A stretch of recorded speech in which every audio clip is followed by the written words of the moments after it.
Bonjour mesdames, messieurs. La République démocratique du Congo roule en ce moment au tempérament des scandales financiers. Ça tire de partout. Les médias ne font que ces sujets-là comme à la une de l'actualité. Et nous aussi, on va emboîter le pas pour la deuxième saison de votre émission Choc d'idées pour en parler avec un confrère que je vous présenterai tout à l'heure. Mais ça ne sera pas le seul sujet parce que Nanga avance. Il continue de s'exhiber avec des meetings populaires. Toute la population semble, dans les vidéos qu'on a vues, être heureuse de sa présence. On va décortiquer cette actualité également. Et puis, on va finir avec les élections de gouverneurs. Code de soupçon des corruptions et des élections controversées au niveau de l'Assemblée provinciale des Kinshasa. Et puis, peut-être, si on a le temps, on va aborder légèrement la sortie du gouvernement. Pourquoi est-ce que ça traîne autant? Qui bloque donc, madame la première ministre pour qu'il ait finalement ses soldats et commencer la guerre, commencer la bataille gouvernementale. Merci à vous parce que vous êtes toujours abonnés, vous êtes scotchés à votre chaîne Éco Télévision. N'arrêtez pas, ça fait un moment qu'on n'avait pas tourné, il fallait qu'on prenne un peu le temps pour lancer la deuxième saison comme vous l'aimez. Vous allez constater qu'il y a légèrement du changement, mais ne prêtez pas attention à cela. Restons dans le fond. Je le disais, que j'ai l'honneur de recevoir monsieur Henri Nguindou. Il est journaliste et CEO d'une boîte d'analyse politique, les Sapiteurs. Bonjour monsieur Henri. Bonjour cher Ali. Comment vous allez? Je me porte bien par la grâce de Dieu. Je l'espère aussi pour vous-même et pour ceux qui nous suivent en ce nettement. Tout va bien. J'ai le réel plaisir surtout de vous recevoir. C'est la toute première fois dans le plateau de Choc d'idées. Mais je rappelle que c'est un honneur pour moi de prendre part pour ma première fois et j'espère que je serai à la mesure de vos attentes et des questions qui feront l'objet de notre émission.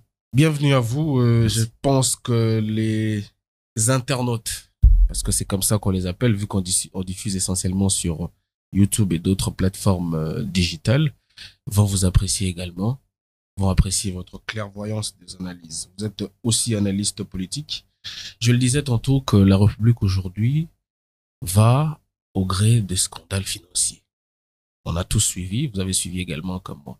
D'abord, d'entrée de jeu, quelle est votre compréhension de toutes ces dénonciations, surfacturation, paiement en mesure d'urgence, tout ce qui s'est dit autour du ministre en charge des finances en République démocratique du Congo? Quelle est votre appréhension d'abord? Ma première appréhension est telle que j'ai suivi, comme vous aussi, j'ai suivi de fabulation. J'ai suivi des fabulations. J'ai suivi de la mystification. J'ai suivi de l'enfamage par rapport à cette question, n'est-ce pas, liée à une prétendue surfacturation autour du ministère des Finances. J'ai envie de dire, j'ai suivi des canulars qui se racontent dans le média, notamment par des journalistes que je vais ici citer par les noms, Israël Mutombo et Dou Jésus Beledou. Des gens pour qui j'ai beaucoup de respect, mais malheureusement, je constate qu'ils sont tombés aussi bas, dans le sens que vous allez constater avec moi que la question de finances publiques, la question économique, elle s'est faite une part belle dans la presse. Par exemple, en France, nous avons, n'est-ce pas, de médias qui se sont spécialisés par rapport à la question financière, à la question économique. Vous allez voir, par exemple, en France, avec la mise en place d'une revue comme Usine Nouvelle, qui traite spécifiquement des questions économiques et des questions financières. Mediapart, par exemple. Voilà, vous allez voir, à New York, par exemple, il y a The Wall Street Journal qui traite des questions, n'est-ce pas, des questions financières. Cependant, ces journalistes économiques ou journalistes qui traitent des questions financières ne sont pas des spécialistes de l'économie ou des finances. Donc, vous reprochez aux confrères qui ont mis sur la toile ces questions-là de manquer d'expertise économique et financière pour traiter et comprendre la question. Je me dis, au-delà de la dénonciation, il devrait, en principe, n'est-ce pas, comme journaliste à la base, d'essayer de comprendre l'autre vérité. Vous voyez? Parce qu'ils se sont limités qu'à une dénonciation. Faudra-t-il savoir si la dénonciation, elle est vraie ou elle est erronée? Est-elle fallacieuse? Ou simplement, nous voulons alimenter nos émissions avec le buzz parce que nous voulons, n'est-ce pas, faire de l'acharnement sur un ministère et sur un sujet politique qui, du reste, je l'ai dit au cours de l'émission, fait un travail extraordinaire, apporte des innovations au niveau de ces ministères. Alors, pour revenir à la question principale, c'est que ce que j'ai appris, c'est que nous n'avons pas jusqu'à aujourd'hui dans notre pays une presse qui est préparée par rapport à certaines questions qui relèvent, n'est-ce pas, de la souveraineté de l'État. Parce qu'ici, nous parlons de finances publiques, nous parlons de l'économie nationale. Et lorsque vous permettez, n'est-ce pas, de mettre sur Internet aussi des supputations en termes de chiffres, argant qu'il y a eu plus de non, mais c'est pas des 273. Mais écoutez, c'est pas des supputations. Quand vous lisez le contrat, on dit clairement les chiffres de 290 quelques mille dollars pour comment dire un forage, c'est pas inventé. Ah, très bien. Moi ici, c'est pas inventé. Très bien. Moi ici, je ne voudrais pas entrer dans les détails en termes de chiffres, en termes de tout ça. Non, parce que vous reprochez ça aux confrères. Non, je nous renvoie, n'est-ce pas, à faire un effort pour trouver les TDR, n'est-ce pas, du contrat ayant permis, n'est-ce pas, aux des entreprises en consortium d'exécuter ces projets-là. Mais si vous permettez, ici dans notre pays, nous avons une très mauvaise approche en termes de traitement journalistique parce que nous partons du faux pour arriver à ce qui est vrai. Et pourtant, on peut faire un raccourci en termes de traitement d'information. Qu'est-ce qui est faux aller pour directement à ce qui est vrai. Non, mais qu'est-ce qui est faux pour vous? Lorsqu'on parle d'une prétendue surfacturation, est-ce que Israël Mutombo, Edou Jésus Beledou et Patrick Lokala sont-ils arrivés à la dimension de nous donner, n'est-ce pas, un contrat qui démontre véritablement, sur base des enquêtes objectives, qu'il y a eu prétendue surfacturation? Jusqu'ici, la réponse, elle est non.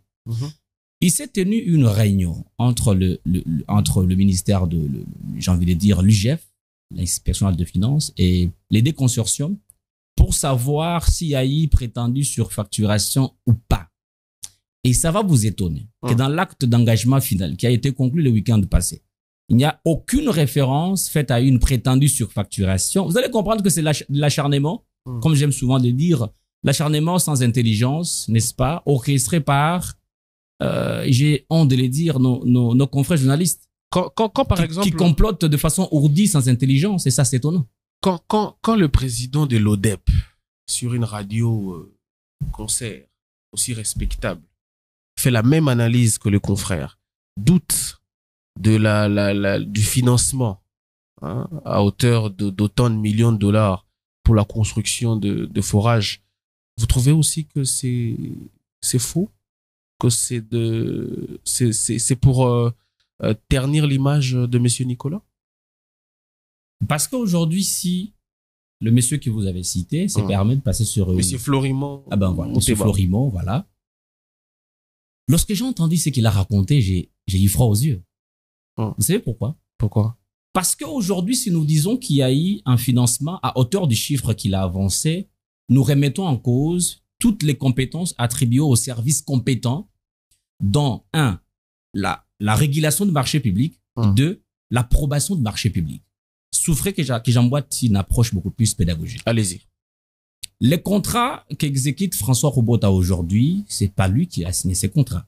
C'est un contrat qui dérive depuis Ilunga Ilunkamba. Et lorsqu'il arrive au ministère du Développement Rural, il trouve les dossiers sur la table. Qu'est-ce qu'il fait? Il adresse une correspondance au ministère des Finances en 2021. Mais avant d'adresser cette correspondance, il fait un effort, n'est-ce pas? Parce qu'il faut dire que dans le cadre de ces projets, c'est le ministère du Développement Rural qui est l'autorité de tutelle. Et qui est l'autorité des tutelles en termes de régulation de marché, l'autorité de tutelle en termes de la Direction générale de contrôle des marchés publics, nous avons le ministère du budget. Et que l'agence de régulation de marché public est sous tutelle du Premier ministre Jean-Michel Sama Condé. Ça, c'est du côté régulation. Et que du côté approbation du marché, nous avons 3 autorités qui interviennent. On a d'un côté le ministre du budget, le Premier ministre et enfin le ministre du Développement rural. Vous allez voir que nulle part ailleurs, Nicolas Kazadi n'apparaît en tant qu'autorité de régulation, encore moins autorité d'approbation. Ce qui revient à dire que par rapport à ces premiers arguments, il est dédouané et qu'une prétendue surfacturation ne peut qu'être retrouvée dans les sangs de ceux qui, auprès de qui, donc, le marché ne peut être soumis. Donc, c'est pas son travail de voir à quel prix le contrat a été signé. Lui, c'est pas son boulot. Il n'a pas le pouvoir de contrôler les prix. Une très bonne question, cher Elie. Vous allez observer avec moi lorsque je disais que le ministre du Développement rural a adressé une correspondance au ministère de Finances afin de vérifier de façon objective les chiffres avancés par les deux entreprises, Sotrad et Stever. À la place de féliciter Nicolas Kazadi, parce qu'on se pose la question de savoir ceux qui attaquent Kazadi, qu'est-ce qu'ils attendent en retour. Mais lorsqu'il y a les innovations, pourquoi ils n'ont pas le courage de prendre parole afin de l'encourager? Parce qu'il faut dire que dans les contrats initiaux, il est prévu la construction de 1000 mini-usines de traitement et purification d'eau. C'est que certains journalistes qui réfléchissent par procuration parlent de forage. Il ne s'agit pas ici des forages qui sont construits à Kabiyakamanga, qui sont construits à Kinshasa. Non, ici, nous parlons de mini-usines, de pompage, purification et traitement d'eau. À la place de livrer à la République 1000 forages sur une durée de 5 ans, Nicolas Kazadi exige un réajustement du projet, dans le sens que, durant la première phase, qu'on ne livre pas 200 unités, 200 mini usine de production, traitement et purification d'eau, mais dans le projet général, global, qu'on livre 1340 mini-usines de production, de purification et traitement d'eau. Et ça, c'est un ajustement qui a été fait, n'est-ce pas, par le ministre Nicolas Kazadi. Et là, les gens ne voyaient pas. Mais il faut aussi dire que lorsqu'un marché public, n'est-ce pas, est disponible, sous frais, qu'il est disponible, il y a la Direction générale de contrôle des marchés publics qui doit, n'est-ce pas, mettre un avis de non-objection. Et cet avis voudrait dire quoi? C'est que nous cherchons une contre-expertise qui aura pour rôle pour aller, n'est-ce pas, vérifier non seulement les prix, mais la qualité du produit qui est vendu. En effet. Et ça a été fait dans les délais. Grosso modo, ici, cher Elie, à moins que l'on soit aveugle, il s'agit d'un complot ourdi à l'encontre du ministre Nicolas Kazadi. Parce que... Non, mais pourquoi? Ah, mais souffrez. Pourquoi y aurait-il un complot autour de sa personne? Ah, mais souffrez. S'il rend les loyaux services à l'État. Très bien. Mais souffrez, moi, je vais vous dire quelque chose que beaucoup de gens ne connaissent pas. Lorsque le consortium s'est réuni, Stever et Sotrad, avec Gilles Alinghetti, le week-end, il n'y a aucune référence faite à une prétendue surfacturation. Et vous savez, les gens abusent, n'est-ce pas, j'ai envie de dire, de la naïveté de la population. Aujourd'hui, la population congolaise, elle est sensible à des concepts. Lorsqu'on parle du détournement, tout le monde crie. Lorsqu'on parle, n'est-ce pas, de scandales financiers, on parle des chiffres détournés, tout le monde crie. Mais personne ne creuse réellement. Ah ben, mais c'est ça le problème. Personne ne creuse. Parce que ici, nous remettons en cause, n'est-ce pas, les compétences des services républicains attitrés, n'est-ce pas, pour valider, avaliser le marché public.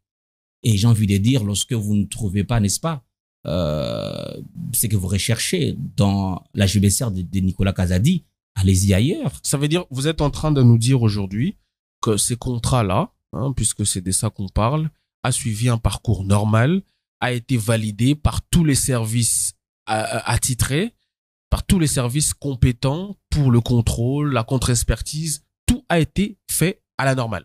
Tout a été fait, n'est-ce pas, dans les temps qu'il faut, dans les temps qu'il fallait. Dans le respect de la procédure. Dans le respect de la procédure, dans le respect des règles de l'art. Et je ne vois pas pourquoi on devra, n'est-ce pas, chercher un vivant parmi les morts. Répondez à ma question dans ce cas-là. Pourquoi Nicolas Kazadi alors? Si tout est fait correctement, si, comme vous expliquez dans ce dossier, si scandale il y a, on devrait interroger notamment le ministre responsable du secteur.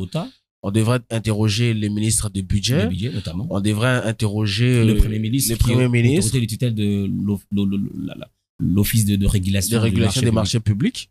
Mais pourquoi est-ce qu'on s'attarde essentiellement sur Nicolas Kazadi? Mais moi, je vais vous répondre non pas en prenant des théories politiques pour vous répondre, mais je vais vous répondre en prenant un adage simple qui dit, ben voilà, c'est l'arbre qui a de bons fruits auquel on jette des fruits, on jette de pierres et des cailloux. Donc, il faut dire que par rapport à la philosophie du réformateur qui est Nicolas Kazadi, cet homme, je dois vous l'avouer aujourd'hui, c'est une personne, n'est-ce pas, qui est un véritable obstacle pour ces sujets prédateurs de finances publiques. Il gêne certains qui ne veulent pas que la RDC, n'est-ce pas, se relève. Parce que il gênerait les gens. Mais souffrez, j'ouvre une parenthèse. Mais j'ouvre une parenthèse, souffrez. Les gens qui contrôlent les finances publiques. Écoutez, j'ouvre une parenthèse. Non, j'ai pas envie d'entrer dans le débat de Alinghetti. Parce que je vous dis, Alinghetti a enquêté sur tous les grands dossiers mafie au pays, mais les enquêtes n'ont révélé qu'il n'y a aucun résultat qui soit objectif. On a suivi avec vous dans ce pays. Non, voilà, Gécamine, tout ça, beaucoup de dossiers, Sotrade, Steve. Qu'est-ce que vous voulez dire? Aucun. Mais écoutez. Que les chefs feraient de la com essentiellement? Non, mais écoutez, vous avez compris. J'ai pas envie de dire ici que IGF a recruté des journalistes pour faire de la communication afin de léser l'image modeste de Nicolas Kazadi. Mais ce qui se passe lorsqu'on regarde de près, c'est un acharnement inintelligent, un acharnement sans meilleure approche. Parce que l'on veut, n'est-ce pas? Vous pouvez pas dire ça d'Alinguetti parce que il est quand même plébiscité partout. Il a reçu des diplômes de mérite. Les chefs de l'État parlent de lui en des mots plutôt sympathiques. Voilà. Pourquoi est-ce que vous semblez dire que aucune enquête dans un dossier n'a abouti jusque-là? Mais donnez-moi un seul dossier enquêté par exemple Alinguetti qui a donné de bons fruits. Le dossier Sicomine. Aujourd'hui, on a renégocié le contrat chinois. Non, mais ne revenons pas sur la renégociation d'un contrat. Et évoquons un contrat ici dans lequel il y a eu culpabilité de monsieur X ou Y et que, voilà, l'argent a été retourné et que l'individu est en prison. Je vous dirais, n'est-ce pas, la renégociation, n'est-ce pas, du contrat du siècle, les contrats chinois, c'était prévisible parce que nous, en tant que RDC, on perdait beaucoup de fonds par rapport à la contrepartie du consortium chinois. Donc ça, c'est visible que même un économiste de Jean 1 pourrait voir justement qu'il y a un contrat léonin dans lequel RDC est en train de perdre. Donc toutes les enquêtes de l'IGF, c'est de la poudre aux yeux. C'est essentiellement de la propagande. L'acharnement de Alinguetti doit cesser à l'égard de Nicolas Kazadi. Cette communication recrutée, n'est-ce pas, a besoin par rapport à la cause, doit cesser. On ne peut pas aussi occuper un si grand service, de si hautes fonctions, estimant que quand on est élevé, on doit piétiner les autres. Non, laissez chacun faire son travail. Aujourd'hui, par exemple, nous félicitons le ministre Nicolas Kazadi par rapport à la clôture des travaux de la 6e revue avec le FMI. Depuis 64, nous avons ce qu'on appelle les dettes odieuses, les dettes publiques orchestrées par Mobutu. Mais aujourd'hui, nous avons, n'est-ce pas, un ministre de l'économie, de finances qui fait un effort, qui est un réformateur, qui apporte des innovations dans notre pays, dans les secteurs miniers. Et ça sont des choses qu'il faut, n'est-ce pas, qu'il faut encourager. Même j'ai appris un débat fou sur le compte X. Qu'est-ce que Nicolas Kazadi était avant d'intégrer l'UDPS? Qu'est-ce qu'il était avant d'être ministre des Finances? Et pourtant, les jeunes hommes dont l'intelligence n'est pas approuvée à l'époque a travaillé avec le PNUD, a travaillé avec beaucoup des organisations internationales. Donc moi, je crois que c'est un débat qui appartient à une catégorie de la population et nous, on ne peut pas entrer dedans.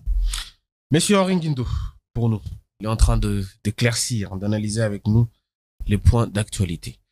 Passons à un autre sujet, comme je le disais. Aujourd'hui, on va vers les élections de gouverneurs. Il y a quelques jours de cela, l'Assemblée provinciale de Kinshasa a été installée par une élection qui me semble d'ailleurs être contestée. J'ai appris que les bureaux d'âge n'acceptent pas les résultats. Les soupçons de corruption. On a ça commencé par les candidatures. Par exemple, la candidature de M. Deo qui a été refusée. Ensuite, on l'a repris. La candidature de Vidi Chimanga qui a été refusée. On attend tout, sauf rien. Jusqu'où va-t-on continuer à produire des élections,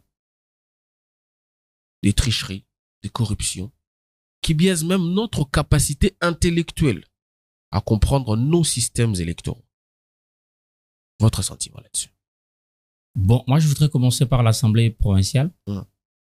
J'ai suivi le président du bureau d'âge qui a dénoncé le fait que nous ne pouvons pas, dans un pays comme le nôtre, un pays qui tend vers une expérience en termes électoraux, puisse organiser le scrutin du bureau d'âge de l'Assemblée provinciale sous caution de partis politiques. Sous caution des partis politiques. Voilà, c'est que nous organisons des élections avec l'argent de privés. Moi, je crois que c'est... La République n'a pas financé l'installation du bureau définitif. C'est déplorable qu'on le dise, mais ce qui s'est passé, c'est voilà ce qui prouve, n'est-ce pas, ce qui a démontré, ce qui justifie, n'est-ce pas, l'abstention du président du bureau d'âge, parce qu'on ne peut pas imaginer que les élections du bureau d'âge d'une si grande institution pour la ville-province de Kinshasa, les élections ne sont organisées avec l'argent Mais pourquoi il l'a pas dit avant? Ah ben voilà. Pourquoi il a attendu que le résultat soit annoncé, que les élections soient faites? Il a dit pour le dire plus tard. C'était la raison pour laquelle il a même dit que nous avons une question, en fait, nous avons une difficulté, une carence en termes logistiques, question de régulariser, d'harmoniser les questions financières pour la tenue en bonne et due forme, n'est-ce pas, des élections du bureau d'âge. Il a dénoncé bien avant, mais seulement vous allez comprendre qu'il y a eu un forcing. Il y a un forcing politique parce qu'il faut aussi dire que dans notre pays, nous assistons à un triomphalisme, n'est-ce pas, des décisions politiques sur les décisions judiciaires et c'est déplorable. Il y a eu un forcing politique de la part de... Je voudrais pas ici dire l'origine. De quelle formation politique? Je voudrais pas ici dire l'origine du non, mais il faut dire parce que nous on a besoin. Parce que de façon ceux raisonnable. Qui nous suivent ont besoin de comprendre. Parce que de façon raisonnable, nous ne pouvons pas prêter l'inféodation d'une institution publique par le parti politique, par les hommes politiques. Moi, j'aurais aimé que le financement... D'où la nécessité de le dire. Voilà. Dénoncer. Moi, je crois que le financement des élections, bien sûr, devrait venir des institutions habilitées, n'est-ce pas, permettre aux individus de s'organiser, de cotiser. D'ailleurs, même, c'est ça, que de cotiser pour... je trouve que c'est malsain. Je trouve pas ça bien. Et je me réserve de citer le nom des gens ici. Ils ont cotisé pourquoi? Parce que l'Assemblée provinciale n'a pas de moyens, l'Hôtel des Villes n'a pas d'argent pour financer les élections. Je crois que c'est la raison principale. Hein. Pour quelle raison on va recourir, n'est-ce pas, à l'argent des contribuables congolais, notamment les députés. Mais pourquoi on n'interroge pas le gouverneur qui est encore là? C'est lui qui gère encore la ville de province de Kinshasa. Parce que si la ville n'a pas d'argent pour installer un bureau définitif, il va bien falloir qu'on l'interroge. Non, moi, je crois qu'il faut ici laisser le gouverneur que j'apprécie bien, Jean-Tini Ngobila, s'est reposé, le fils de l'homme. Son temps est déjà, le temps de partir est déjà arrivé. On ne peut pas l'interroger parce que vous l'appréciez bien. La logique voudrait, puisque c'est vous qui le dites, voilà, que ça a été financé par les partis. Tout à fait. Donc il faut aller voir l'autorité de la ville. Non, vous savez aujourd'hui, nous reprochons à Jean-Tini Ngobila tous les maux d'Israël.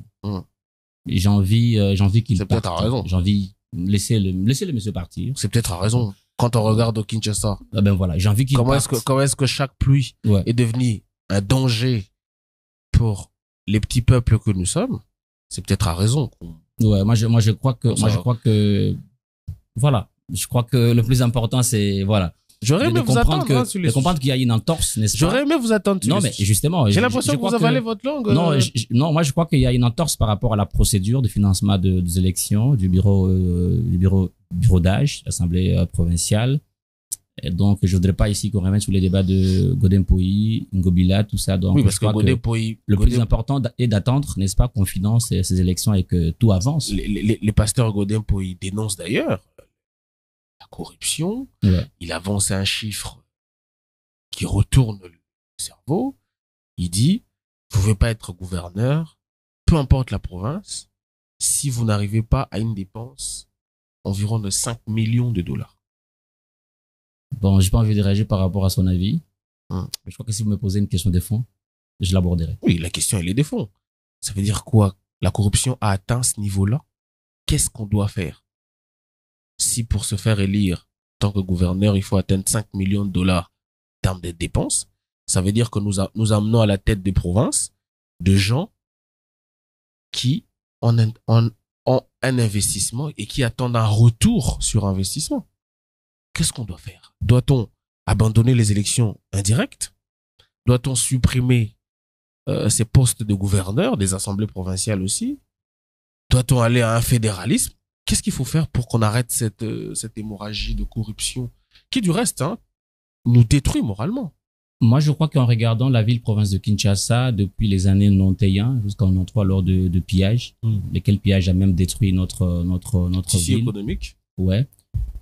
Il faut dire que nous avons besoin de réformes dans cette ville. Nous avons besoin d'un gouverneur, n'est-ce pas, qui puisse peaufiner une bonne réflexion, qui puisse perfiser la ville, n'est-ce pas, parce que la ville est malade. C'est après chaque pluie qu'on se rend compte que la ville est vraiment sale. Et j'estime à mon niveau que vous allez voir la ville-province de Kinshasa, qui à la base a été considérée comme étant un centre financier, lors du premier plan d'urbanisation de 1981. Nous avions à l'époque, n'est-ce pas, une sorte d'estimation de 30 000 habitants dans cette ville. Et aujourd'hui, nous avons plus de 10 à 12 millions d'habitants. Ouais. Et vous allez aussi observer avec moi que cette ville... Mais on a toujours de l'espace. Hein. Toujours de l'espace. Voilà. Vous allez voir que cette ville, en 1991, jusqu'après le pillage jusqu'en 93, vous allez voir que de 93 jusqu'en 2002, la ville-province de Kinshasa comptait plus de 503 entreprises. De 2002 jusqu'en 2023, aujourd'hui, nous comptons 190 entreprises, dont 166 des petites et moyennes entreprises. Ce qui revient à dire que c'est lui qui va être... Et la plupart sont étrangères. Ah ben voilà, c'est ce qui demeure déplorable. Ce qui revient à dire que c'est lui qui va être le gouverneur de cette ville-province de Kinshasa devra être un technocrate rigoureux. La personne qui aura... Pardon, excusez-moi, avant qu'on arrive à la technocratie et à la rigueur, comment le sera-t-il si, pour arriver là-bas, il doit avoir dans sa poche un chéquier qui doit coûter jusqu'à 5 millions de dollars? Je ne suis pas partisan de la corruption. Avec quelle volonté va-t-il servir la République en ayant dépensé 5 millions de dollars pour avoir l'opportunité de servir la République? Ouais. C'est vrai que je veux répondre. Allez-y. Je ne suis pas partisan de la corruption. Parce que moi, je suis de l'école des Balzac. Le pasteur dit que c'est comme ça que ça se passe. Qui estime que la conscience est un juge infaillible tant qu'on l'a pas encore assassiné. Je suis d'accord.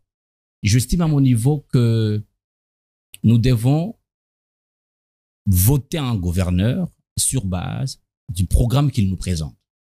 J'estime que nous devons voter un gouverneur sur base, n'est-ce pas, de la compétence dont il fait montre. Et non pas sur base de ce que M. Godin-Poyi dénonce, n'est-ce pas? Il parle de corruption. Et pourtant, vous le savez très bien, que le chef de l'État a affirmé sa détermination, n'est-ce pas, d'éradiquer la corruption dans le processus d'élection, tout comme des nominations des acteurs politiques à des fonctions de prise de décision. Et aujourd'hui, vous avez appris avec nous que les procureurs généraux de la République, n'est-ce pas, très différentes cours, se sont mobilisés, n'est-ce pas, pour faire la lutte contre la corruption un cheval de bataille, tout comme avant les élections, tout comme après les élections.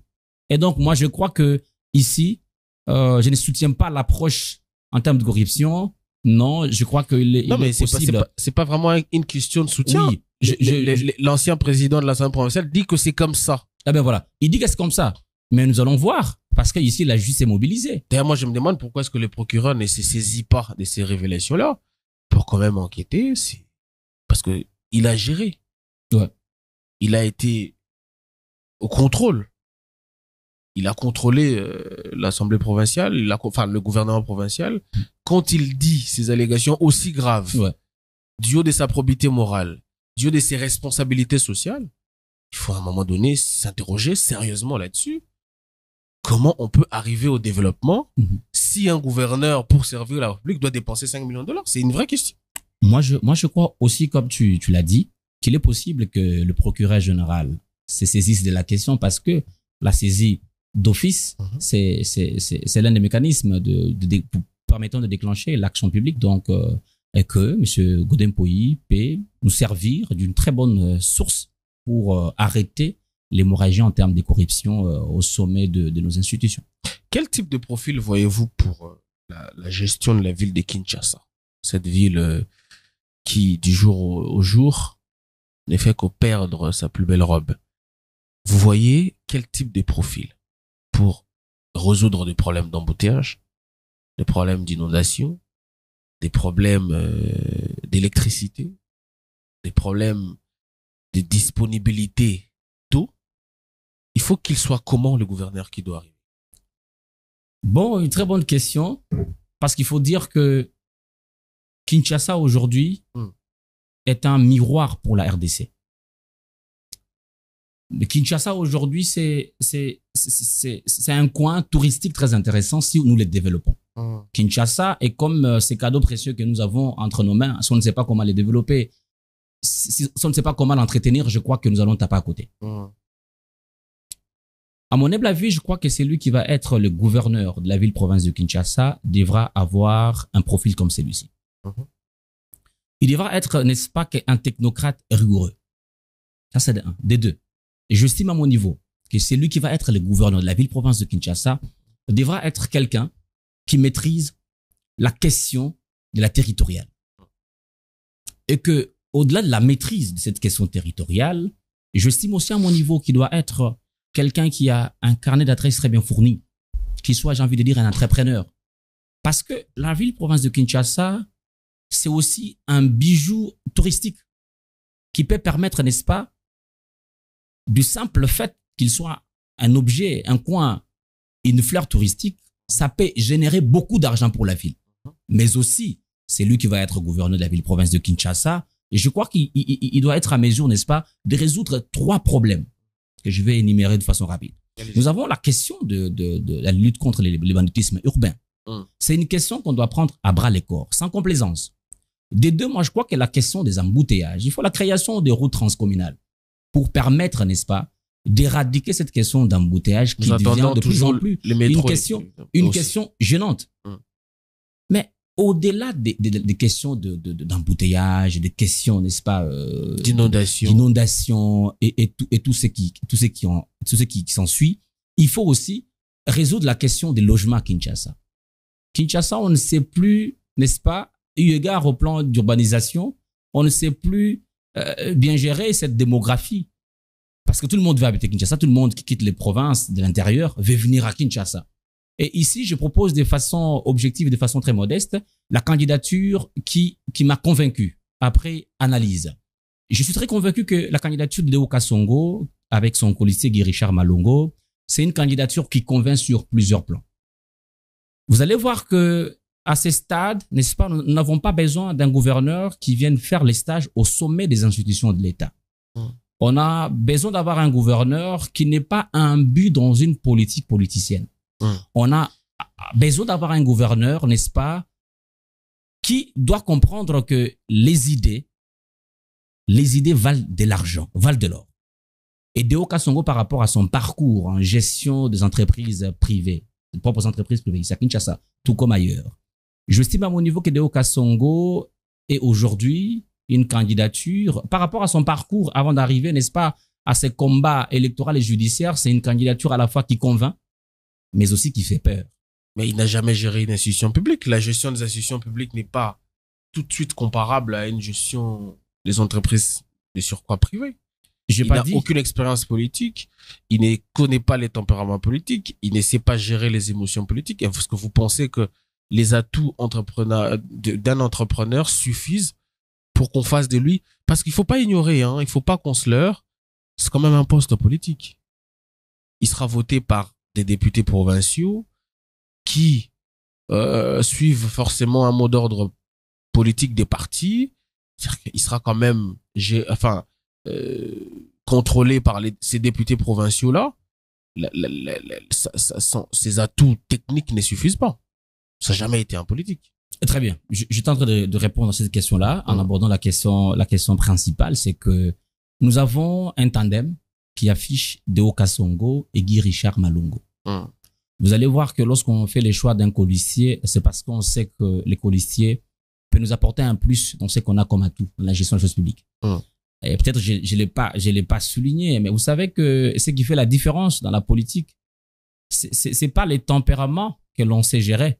Ce qui fait la différence en politique, c'est le courage qu'on a pour prendre une décision. C'est ça ce qui fait les tempéraments. C'est ça ce qui fait même le cœur du cœur d'un politicien. Il a ce courage-là?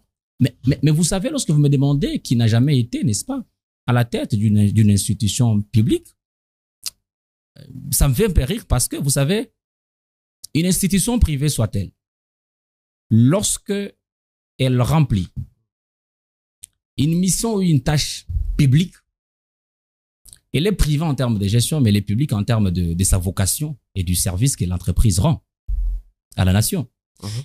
Ceci revient à dire que Deo Kasongo, par rapport à son carnet, aujourd'hui nous sommes contents de voir la construction. Beaucoup disent qu'il va ramener des étrangers. Mais souffrez. Non, mais je vous rapporte ce qu'ici. C'est vrai. Il va ramener les étrangers. Mais souffrez. Non, mais souffrez que l'économie de Kinshasa sera encore de plus en plus monopolisée par les étrangers. Parce que, comme vous dites, il a plutôt un carnet tourné vers l'extérieur. On lui fait pas le reproche. Merci beaucoup, Elie. Je sais que tu fais partie de la bonne génération, la génération de philosophes des Lumières. Merci. Mais souffrez que je vous dise un truc. Aujourd'hui, nous sommes dans une phase où on n'a pas aujourd'hui l'État dans sa dimension de providence. On n'a pas l'État qui soit à sa dimension providentielle. Nous avons actuellement l'État entrepreneur qui est au même piédestal que l'entrepreneur Elie, que l'entrepreneur Henri. Vous voyez? Lorsque je me pose la question de savoir pourquoi Deo Kasongo, c'est parce que je me dis son potentiel en termes d'entrepreneuriat, son potentiel en termes de carnet d'adresse est en mesure de nous ramener certains gros poissons au pays. Et que la conséquence logique, c'est quoi? C'est que son carnet génère des fonds, de l'argent pour notre pays, pour notre ville. À titre d'exemple, aujourd'hui, tout Quinois qui passe devant Triomphal, devant le stade de Martyrs, nous sommes contents parce que nous voyons une construction, n'est-ce pas, qui sort des terres. You Arena, qui va, n'est-ce pas, être un bijou pour la ville-province de Kinshasa, aussi pour la RDC, qui va être un bijou en termes de bilan de Tshisekedi après son second mandat. Mais on ne se pose pas naturellement la question de savoir, mais qui sont les génies créateurs, défiant toute concurrence déloyale, qui sont derrière tout ça? Et j'ai envie de le dire ici, peut-être la population ne le sait pas. Ce n'est pas par l'implication de Deo Kasongo qu'aujourd'hui nous avons ces entrepreneurs qui viennent au pays.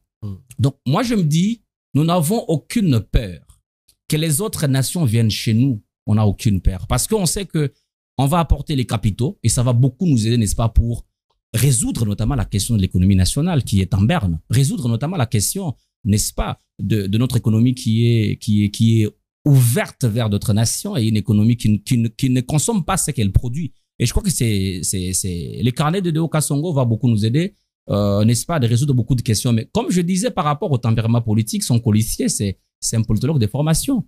Quelqu'un dont le parcours n'est pas démontré, tant au sein de l'AFDC, dans lequel il est secrétaire général.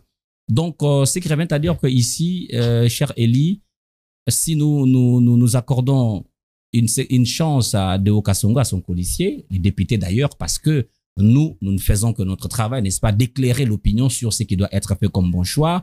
Le mandat d'un député, toute chose restant égale par ailleurs, est impératif. Donc, c'est que nous venons avec une conscience zen, clean, et que les députés vont voter non pas sur base des dictats, non pas sur la pression des kabouya, mais ils vont voter, n'est-ce pas, sur base de leur conscience et sur base du développement de la ville. Parce que si nous faisons une erreur, c'est nous cautionnons la misère, la galère, n'est-ce pas, tout en 5 ans pour une population qui s'accroche qu'aux promesses. J'espère que les députés provinciaux vont faire un bon choix. Ils ont tout compris. Ils ont compris. Parce que Kinshasa devient de plus en plus impossible. On a difficile à se déplacer, on a difficile à manger, on a difficile à dormir, on a même difficile à respirer parce qu'on est coincé. La question de l'habitation, juste. Eh bien, mais c'est pour toutes ces raisons que vous allez comprendre, toutes ces raisons qui ont motivé, n'est-ce pas, à Deo Kasongo, à son colissier, de déposer, n'est-ce pas, pour répondre aux besoins de la population, pour répondre, n'est-ce pas, pour venir en rescousse de cette population qui, vous savez, à Kinshasa, si nous disons que nous vivons, c'est peut-être un mauvais concept. Nous vivotons. La population n'est pas en mesure de se prendre en charge. Vous allez voir que la question de la prise en charge sanitaire à Kinshasa pose problème. Vous allez voir que tout le monde est concentré à Gombe. Et pourtant, on doit créer d'autres centres financiers ailleurs.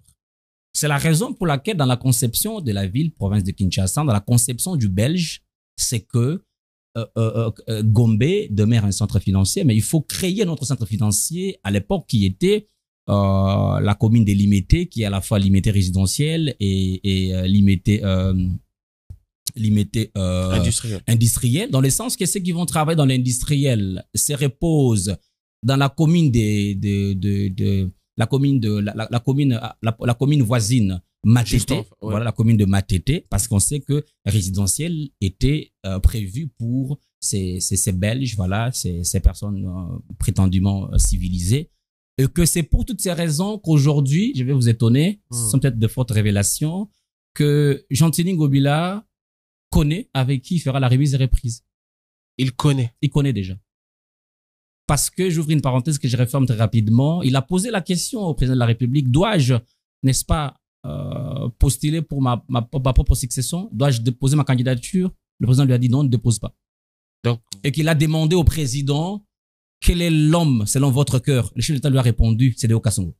le chef de l'État a dit. Ah ben, mais écoutez, nous parlons politique. Que Deoka Songo est l'homme selon son cœur. Nous parlons politique. Elie. Est-ce que vous rendez compte que vous venez là de nous dire si Gentini Ngobila connaît avec qui il va faire la remise et reprise et que c'est le président de la République qui lui a dit que Deoka Songo est l'homme selon son cœur? Les jours qu'Augustin Kabouya vient voir le chef de l'État, c'était un vendredi, bien avant le conseil de ministres. Il demande au chef de l'État qui va être, n'est-ce pas, le candidat gouverneur pour la ville province de Kinshasa. Le président lui dit, patiente, que je finisse avec le conseil. Lorsque je reviens, je vous vois. Dans la précipitation, durant les conseils des ministres, le chef de l'État observe qu'il y a des photos qui sont prises, où nous voyons d'un côté les deux candidats qui prétendent être les candidats de l'UDPS. Ils ne les présentent pas, ils ont été présentés. Ah, mais souffraient. Vous savez que le président de la commission électorale permanente de l'UDPS est maître Jacquemain Chabani. Et Jacquemain Chabani a traité la candidature de Deoka Songo au sein de la CEP. Et les deux autres n'étaient nulle part, ailleurs. Cher Elie, Deoka Songo n'est pas de l'UDPS. Cher Elie, il n'est pas membre de l'UDPS. Ah ben, mais, pardon? Il n'est pas membre de l'UDPS. Écoutez. Quoi qu'il dise qu'il a toujours été de l'UDPS depuis l'enfance. Écoutez. Mais il n'en est pas membre, que je sache. Vous savez, lorsque vous apportez la preuve contraire, comme on le dit en droit, actor incumbi de probation.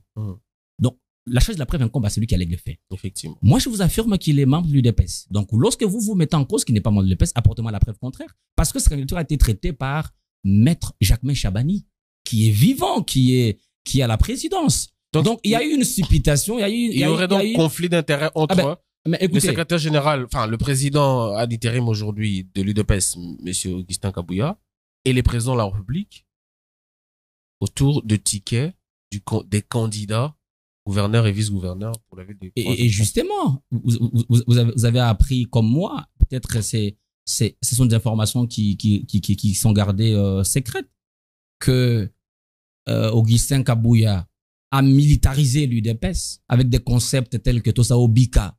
Vous voyez? Vous allez voir qu'aujourd'hui, ceux qui ont milité avec l'UDPS ne sont pas près de Kabouya parce qu'on sait que Kabouya, s'il est devenu les despotes, les tout-puissants Kabouya. Vous voyez? Oubliant que le secrétariat permanent de l'UDPS, c'est pour un temps, c'est un mandat, on l'accordera à un autre monsieur. Vous voyez un peu? C'est lorsque le président est dans le conseil des ministres qu'il voit les images commencer à surquiler. Vous voyez? Kabouya prenant des photos avec les deux autres candidats prétendument être de l'UDPS, de candidature par forcing. Voilà. Mais tout le monde est étonné parce que l'accord principal ne prévoit pas le forcing que Kabouya prévoit. Parce qu'il faut dire, je l'ai dit souvent, je le répète de dire, que Kabouya aujourd'hui, il souffre d'une constipation des accords et des alliances bien avant les élections générales organisées au pays.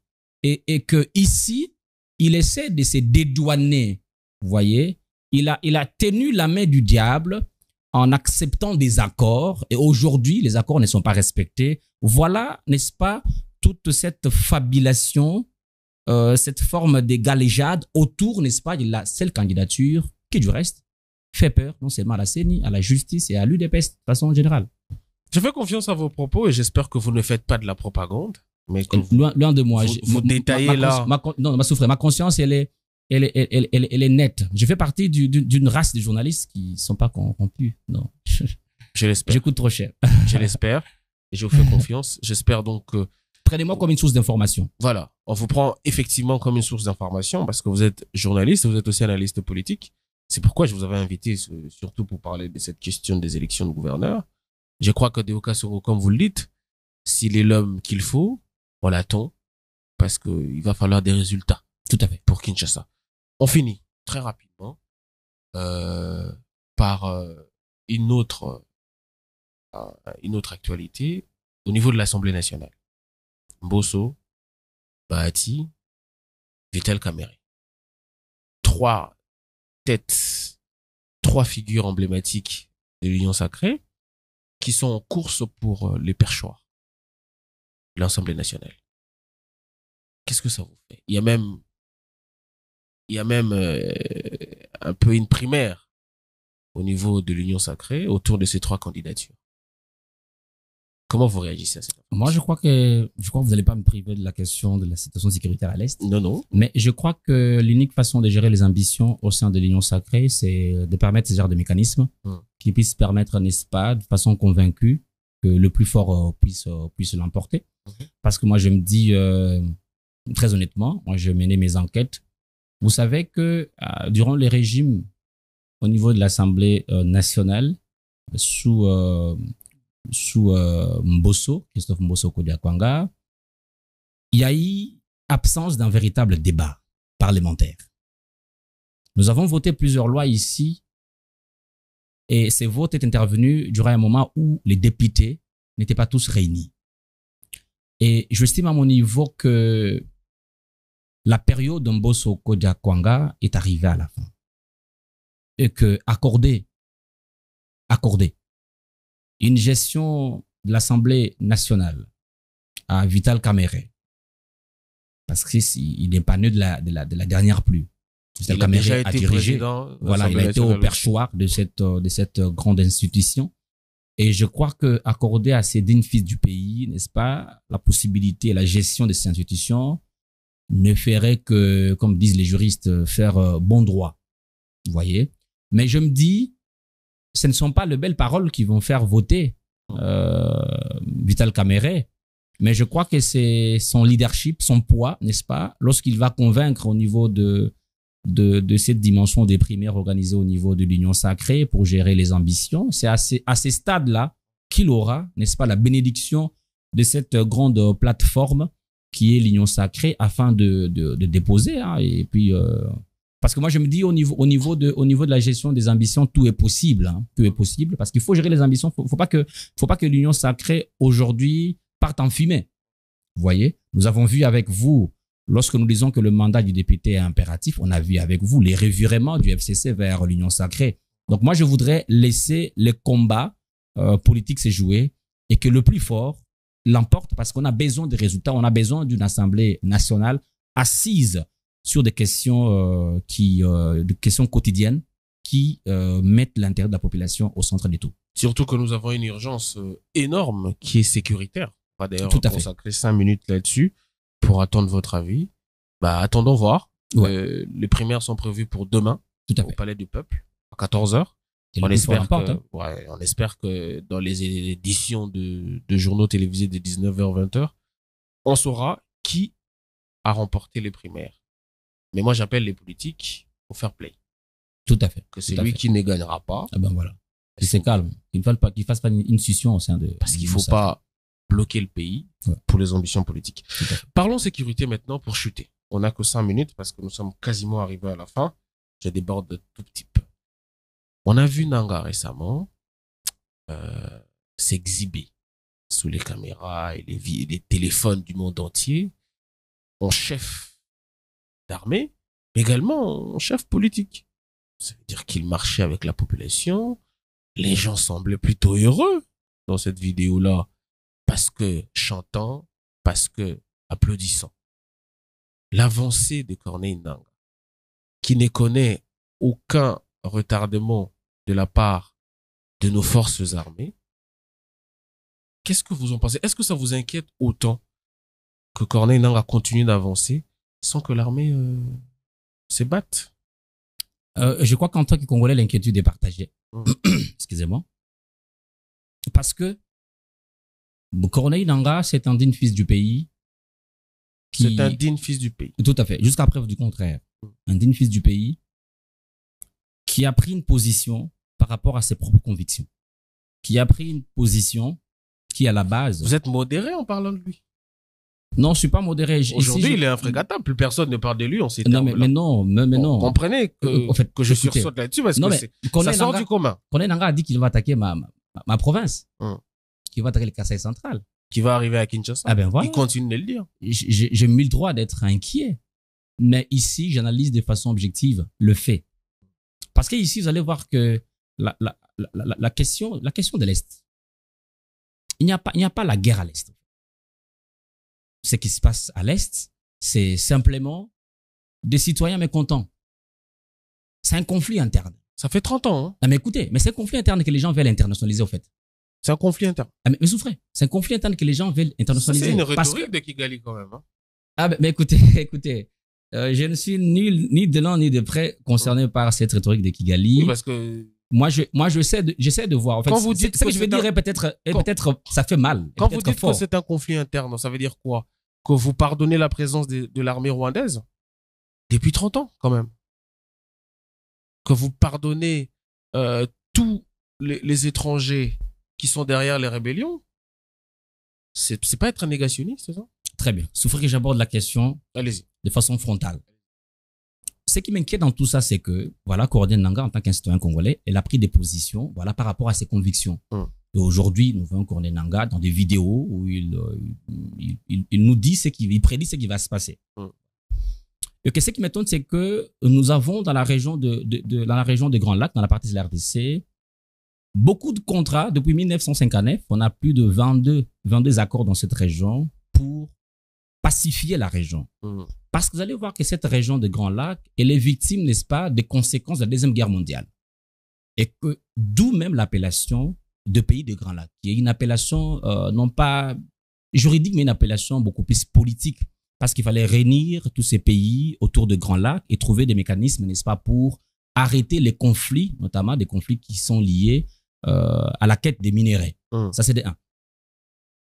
La question que je me pose, c'est que notre pays fait partie des organisations de la région des Grands Lacs, des sous-régions, notamment les IAC, les amis de SADC et consorts. Mais Nanga progresse, mais rien n'est fait. Vous voyez?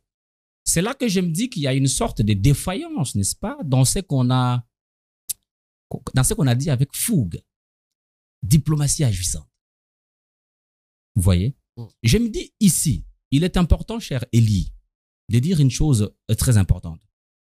Que nous devons arrêter, nous les Congolais, nous devons arrêter, nous, le ministre des Affaires étrangères, nous devons arrêter ces doubles langages, selon lesquels, lorsque nous sommes à la table de négociation au niveau international, nous disons que nous sommes d'accord pour le dialogue, mais il faut que les conditions soient définies. Lorsque nous rentrons au pays, nous faisons un mimétisme des façades. On se dit qu'on ne veut pas du dialogue. Vous voyez dans quelle posture nous laissons la population? Vous voulez qu'on ait un dialogue? Mais écoutez, cher Elie, nous sommes au niveau international où les coutumes internationales nous démontrent que actuellement, nous ne pouvons pas faire un quelconque forcing en termes de déclarer la guerre à l'Est ou au Rwanda. C'est impossible au fait. La diplomatie nous interdit cela et que nous savons la résolution pacifique des conflits reste l'âme sœur de ce qu'aujourd'hui, ce qu'étaient dans le passé les conseils des nations. Pourquoi j'ai l'impression que ces points de vue-là, il est monosensé? Quand les autres prennent des armes pour tuer les Congolais, c'est normal. Mais quand il faut que le Congolais replique pour ne serait-ce que protéger leur intégrité territoriale, on dit non, pas des solutions militaires, il ne faut pas faire la guerre, il faut aller au pourparler. Ça fait 30 ans qu'on dialogue. Mais écoutez, Emmanuel Macron nous a dit... On n'a pas de paix, ça fait 30 ans. Emmanuel Macron nous a dit ici que l'unique façon pour la RDC de se respecter, c'est de se doter d'une armée forte. C'est ça la condition. Vous savez, les relations internationales, elles ne sont pas basées sur les bons visages d'un pays, non. Mais c'est sur la position qu'occupe l'autre. Vous voyez? Est-ce que vous savez qu'il y a des décisions judiciaires prises au niveau international qui ne sont pas exécutées dans certains pays? Parce que ces pays sont, entre parenthèses, des pays forts. C'est un droit de puissance. Vous voyez un peu? On le comprend. Voilà. Donc moi, je crois ici, c'est une conviction que je mûris il y a des années. Et je crois qu'il serait important, n'est-ce pas, pour notre pays de comprendre que tant qu'on n'a pas une armée forte, il faut arrêter ces discours-là. Comme on dit à Lingala, moi, Koufakala. Dire méchant. Il faut arrêter. On n'a pas une armée forte. Il faut arrêter ça. Il faut aller plutôt vers une approche de dialogue. Les dialogues restent, n'est-ce pas, le leitmotiv pour arriver, n'est-ce pas, à trouver des solutions. Aujourd'hui, on n'a pas la capacité d'arrêter Nanga, c'est ce que vous essayez de dire, et qu'il faudra parler avec lui, se mettre autour d'une table et voir ce qu'on peut lui donner comme concession. J'ai appris que Nanga est au Kenya, à Nairobi. Nous avons de très bonnes relations avec Nairobi. On sait que Nairobi ne l'arrêtera pas. Le président Kenya s'est exprimé là-dessus. Mais on a de très bonnes relations avec Nairobi. On pouvait passer mal arrêter pour nous faciliter la tâche. Vous voyez? Moi, j'estime à mon niveau que, vous voyez, ces manœuvres-là, ça ne va pas aider notre pays. Il serait important ici que l'on comprenne, parce que notre pays, il faut le dire, nous avons un sang rebelle dans ce pays. aujourd'hui l'IDPS qui est au pouvoir. Nous savons que l'IDPS, dans le passé, a fait une mixtion avec le rebelle. Donc, c'est qu'on ne va pas reprocher ici, Corneille Nangaa, le fait d'exprimer de sa façon ses propres convictions, même si l'approche, à mon humble avis, demeure une mauvaise approche. On pouvait mettre la question sur la table, essayer de voir, être comme Jean-Marc Aboud et les autres qui ont estimé qu'il fallait dénoncer. Vous êtes en train de légitimer une rébellion. Ah ben, vous savez que... Vous trouvez qu'une rébellion, c'est une façon propre pour un individu de revendiquer? Non, je ne suis pas en train de légitimer ici la rébellion, loin de moi, c'est cette façon de voir les choses. Mais ici, j'ai dit ceci. Parce que vous dites que nous avons un sang.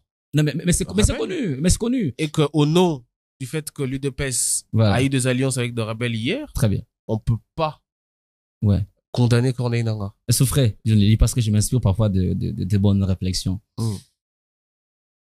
En 1980, lorsque la politique mondiale change de figure, Mobutu est obligé de changer aussi de figure. Ce qui a fait en sorte que le régime de Mobutu puisse tomber, c'est parce qu'il fallait redéfinir, n'est-ce pas, les accords avec les Occidentaux. Et que, n'est-ce pas, la production des minéraux, il fallait cesser avec tout ça. Nous arrivons en 1990, 91, avec la conférence sociale souveraine. J'ai appris de toi que les politiciens que nous avons aujourd'hui au pouvoir, par rapport à l'expérience, sont des années 90, qui étaient des anciens rebelles. Pas tout ça. Qui sont aujourd'hui au pouvoir. Je vais te citer Lambert Mende, je vais te citer Sesanga, je vais te citer. Ils sont plusieurs, ils sont très nombreux. C'est pas pour autant qu'ils ne sont pas revenus à la table de négociation, qu'ils ont proposé leur meilleur culpa. Donc on devra continuer. Non mais je ne dis pas qu'il faudra continuer. C'est qu'on ne doit pas ici, on doit pas ici faire semblant comme si notre pays n'a pas un socle sur les 100 rebelles. Mais non.